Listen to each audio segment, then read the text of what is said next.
Bezpečně na elektrokoloběžce. Povinné ručení.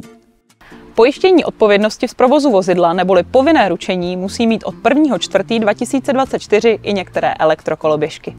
Pokud tedy rychlost vaší elektrokoloběžky přesahuje 25 km za hodinu, nebo je její provozní hmotnost vyšší než 25 kg a zároveň rychlost přesahuje 14 km za hodinu, týká se tato nová povinnost právě vás.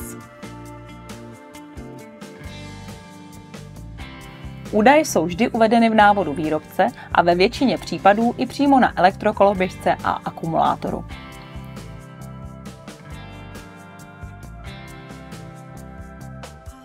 Sjednání povinného ručení pro elektrokoloběžku nebo jiné drobné vozítko je opravdu velmi jednoduché.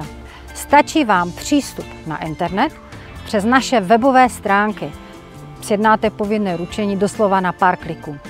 Věřím, že daleko příjemnější variantou je navštívit některou z našich poboček, kde se vám pojišťovací poradce bude velmi rád osobně věnovat a povinné ručení vám během pár minut pomůže sjednat.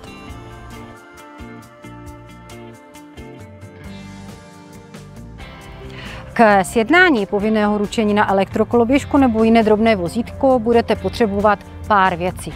Tou první je občanský průkaz nebo jiná identifikace pro vaše osobní údaje a dále údaje k vozítku jako takovému.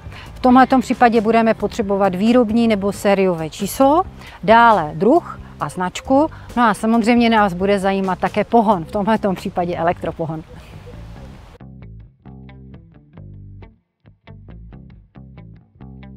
Povinné ručení na elektrokoloběžku, jeho cenu ovlivňuje několik parametrů.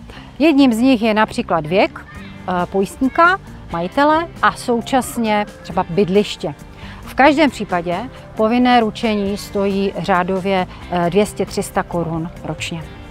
Nenechte se mýlit, hmotná škoda nehody na elektrokoloběžce se může vyšplhat až do řádu milionů korun.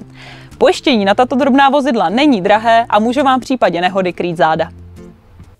Jezděte bezpečně. www.bezpečněnaelektrokoloběžce.cz